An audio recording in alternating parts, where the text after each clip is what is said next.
So today we're going to look at setting up an Amazon EC2 instance, and specifically we're going to be looking at setting up a WordPress EC2 instance. So using Amazon's interactive dashboard, we can move around between Amazon's different products. So EC2 is a elastic compute container, and it's basically like a virtual private server, something that's very simple, something that doesn't organically scale, say like Lightsail.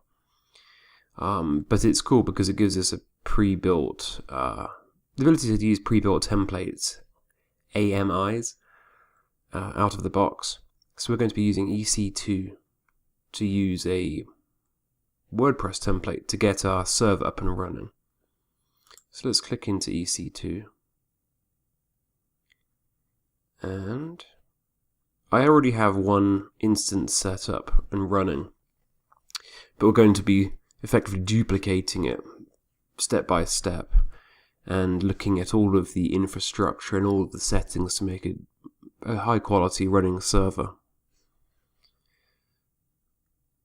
So to create an instance, we'd start off by launching instance. So I'd just drill down into the EC2 section. And to launch an instance. So here's the typical ones that you normally select. You can choose different operating systems, Amazon Linux. That sounds pretty awesome.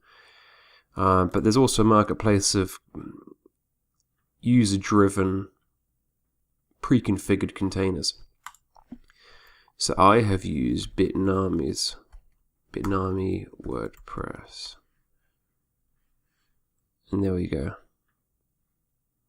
So we select him. And I had built a micro instance. So these are the sizes of your containers. So the name suggests that there's different sizes and different specs, different speeds and powers. And for Unix operating systems, I've always been fine with memory under a gigabyte. And I'll be choosing T2 Micro because my other instance is that speed and it runs lightning fast, which is great.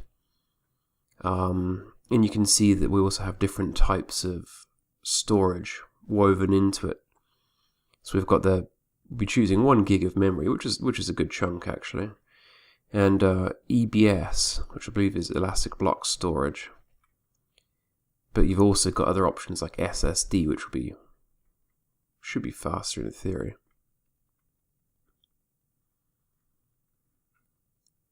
So let's configure instance details.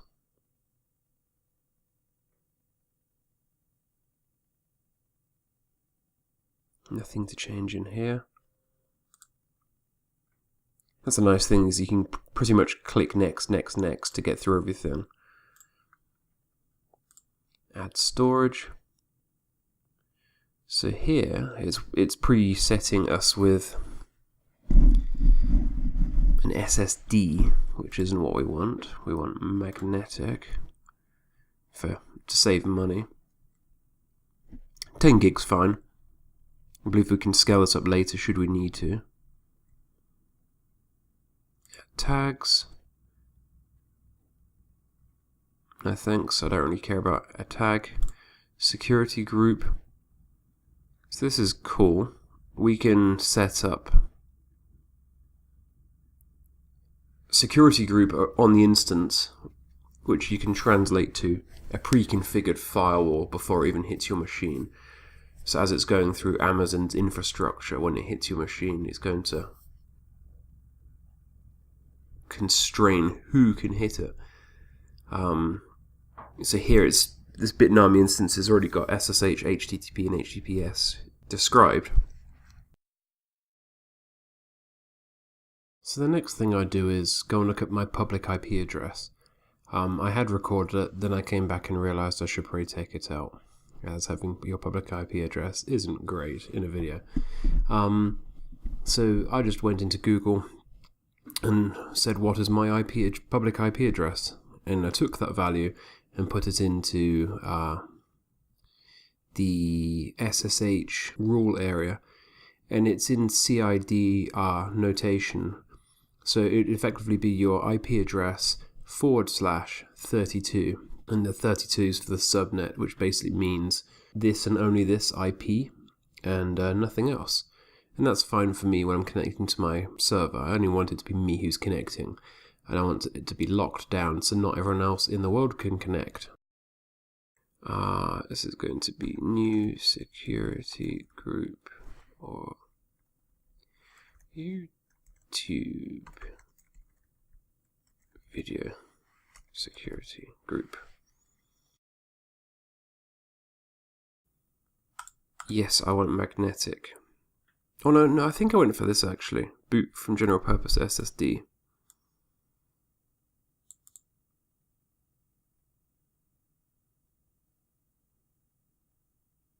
Did I? What did I do?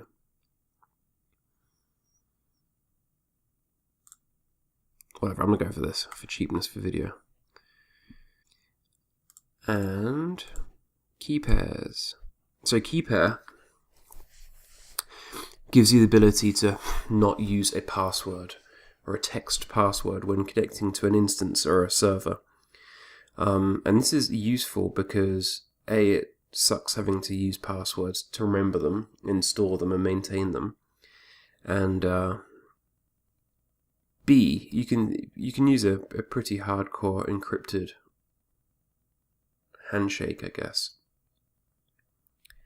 So I've already got my key pair locally.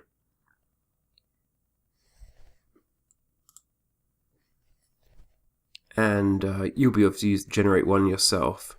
But basically a key pair is a file that's stored locally, and you use that when you SSH to connect to your terminal instance that we're building. So it's like a key in your hand when you unlock the door. Thank you, expired license. So this is going to warp a new instance.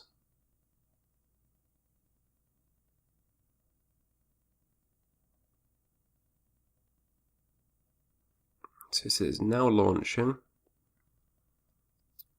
How we connect to it, which is cool.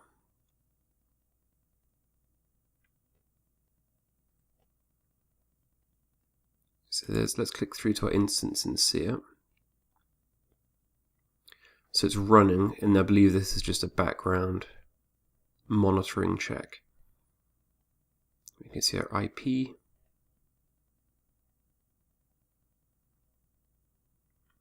If we scroll down here, here's some more information about the instance.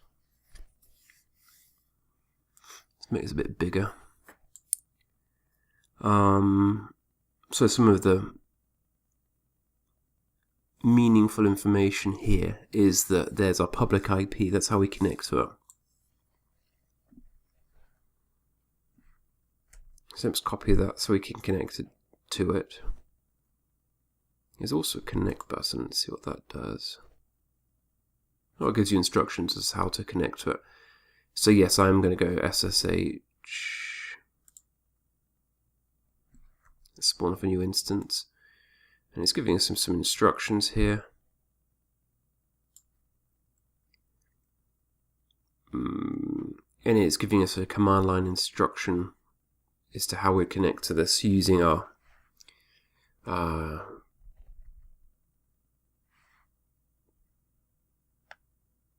key file. So let's just copy this. And the cool thing about Amazon, how they've built it, is everything is tokenized. So when you copy and paste examples, it's usually built around your instance. So all these values here are my specific instance. So I'll just copy that. And before we do that, actually, I need to find where my PEM, my certificate, or for my handshake is. And I think it's called Mac. There we go, let's copy that. So let's copy this one first, paste that, and we're going to copy this on top.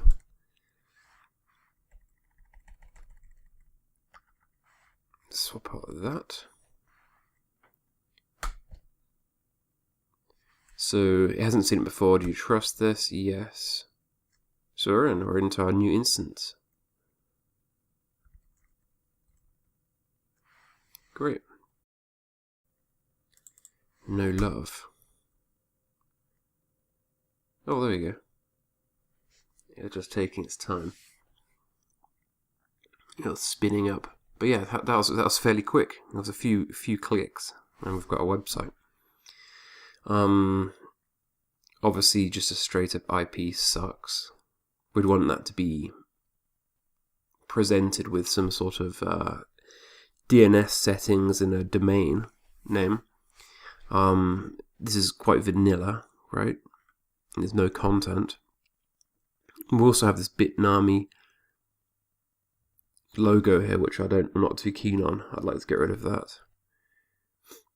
And it makes me think that if I click this X button, it's going to hide it from me, perhaps as a cookie, but it's going to still show for new users.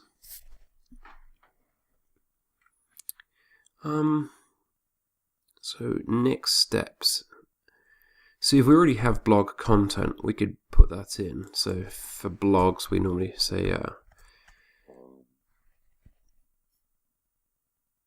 yeah, so if we go WP admin, there's our login. And then for username and password,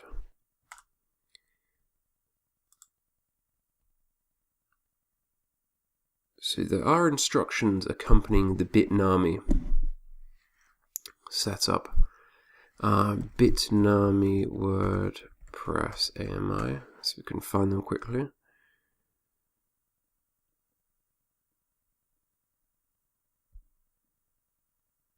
So that wasn't the one we used. We didn't use this PV one, we used this one, maybe.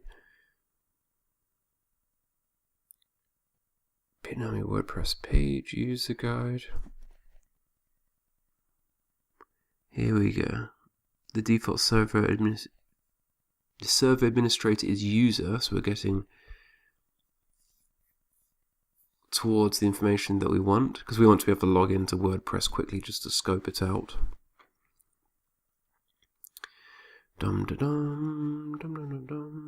Right, yeah, so there's one thing it tells us to do, is that we want to look at the system log when it sets up the Bitnami instance, because that generates the password in the log. And it's a secure log, so only you can find out what it is. So we need to go to the instance that we just created and the get system log.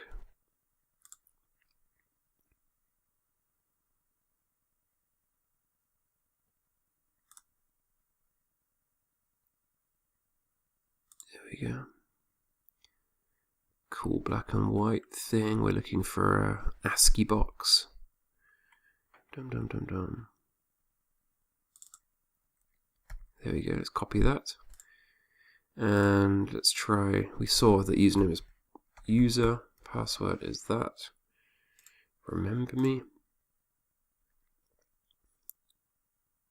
Wrong.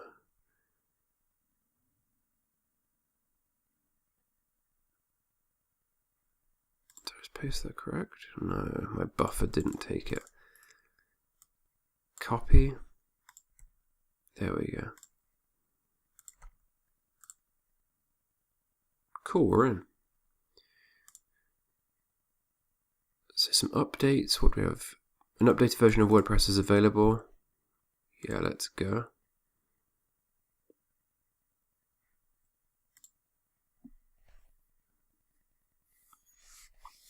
Let's see if this works. Pow. Got kicked out. Let's try get back in again. Updates.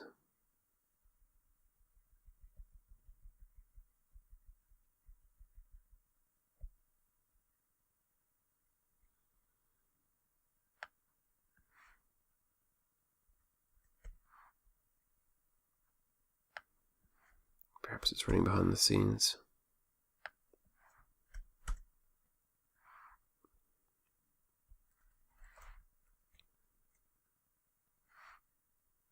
Database update is required. Yes, let's go. I mean, as this is the first time we've actually installed this thing, we can be quite cavalier and update on the fly and upgrade on the fly.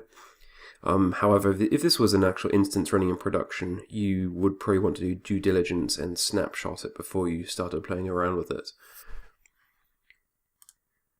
So let's go back into updates. So you have the latest version of WordPress. Great, so we're up to date. That's going to include any security updates and any WordPress updates, just to harden it from the web.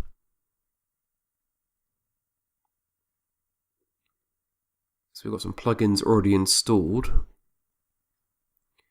So they've given us some out-of-the-box plugins, which I may not want all of them. Like mail, I am never going to send a mail, so that can go away. Git versioning, I'm not going to be doing that either. And I'm just deleting these, but like I'm not sure whether deleting is going to remove it from the file system, but deleting sounds more heavy-handed than deactivating, and I don't want them on my system, to be honest. Jetpack, no thanks. Holly Dolly, why do people put these stupid things in here? Google Analytics, yeah, that's cool. WordPress migration, all-in-one SEO pack, no thanks. I've played around with the SEO packs and it seems that Yoast was pretty solid, so I'm going to stick with Yoast. And there is our working instance. So this should be somewhat hardened in the sense that only I can connect to it via SSH. Now, the other thing I want to do is get rid of this Bitnami logo. And I'm going to follow my own instructions from my website. So you can use these as accompanying instructions.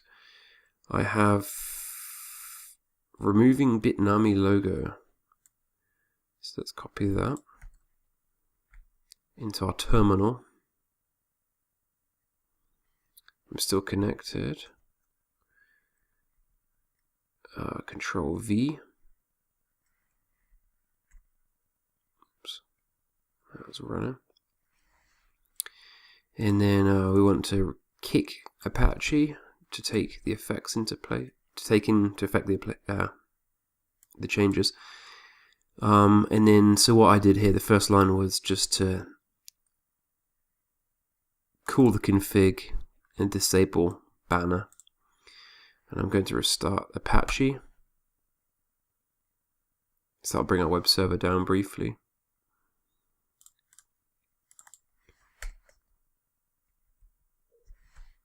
And there we go, we don't have our logo anymore.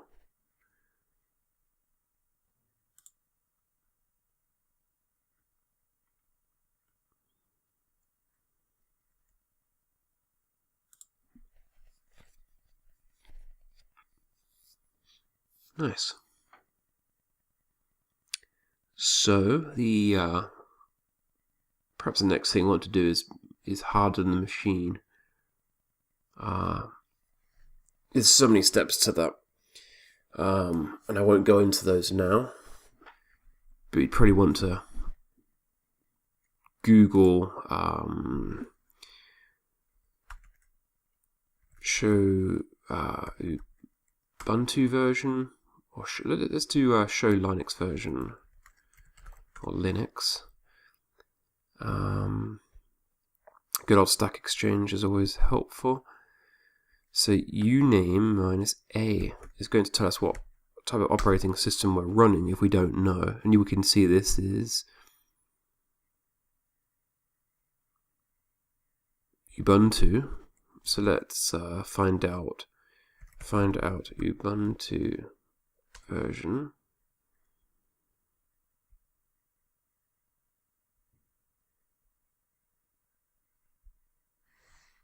In terminal, we can say lsb underscore release minus a. Copy and paste central. So 14.4 Ubuntu. Trusty Tahir, I believe that may be called. So next thing would look for is hardening Ubuntu 4.2.04. So we have a whole bunch of resources here on how to harden, and they're going to be in varying levels of difficulty or diligenceness, I guess. But I'd click through these and follow some of their instruction as to how to update the system. I guess while we're in here, one thing we can do really quickly is just to, and as this isn't a production server, we can just go ahead and do these things. So sudo apt-get update. So apt-get is the, I guess, the manager for managing packages, which are effectively the way that Linux distributes its software in a secure and trusted manner. And then so the update is just reaching out to the server and saying, hey, please rebuild all my indexes and my, what's new out there. And you can see that it's grabbed a whole bunch. And if we do an upgrade, that's actually going to go and update a bunch of important software. So it's saying it's going to upgrade all these things. So just quickly eyeballing it for anything that looks important. libpython. Yeah, let's go for it. It's a fresh, clean machine. This is really good as well. Unattended upgrades, which effectively means you can give the security system and the packages being updated around the security system the ability to go and update themselves behind the scenes without your intervention.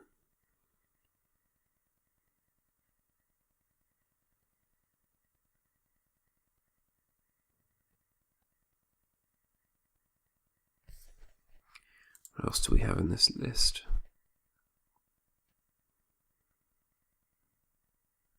Disable root account, that's a good idea. Swap partition. Disable IPv6. From my security training, I know that there are a bunch of flaws with IPv6. Sorry, security issues. So it's saying that there's a modified file locally. I'm going to play it safe and say keep your currently installed version, just because I don't know what has changed. It's not cool. It's just saying that a configuration file has changed, and maybe it should been a vendor file that's changed. But for some reason, in my Bitnami install, something has been updated that perhaps shouldn't have been. So I'll play it safe and say keep mine. I mean, there's always a chance of it not working, but I haven't seen any issues. So just while we're in here, I'm going to run through these instructions just for the security updates. Let's run that. To enable it, run the following command. Copy and paste. Automatically download and install stable updates, yes please. Oh, that's straightforward. And then, yeah, let's leave it at that. So as it sits, we have our new EC2 instance up and running. We've got no monitoring really set up on this. We've got no domain set up on this, it's just a straight up IP. But the next thing we would do is we would purchase or have a domain name and then route it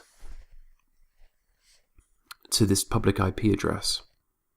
And we can route it from just the IPv4 address, or we could go and do the IPv6 as well. So that's it for now. Hope that was helpful. You should have an EC2 instance up and running. The next video we'll make is, or will be around the DNS creation and redirection.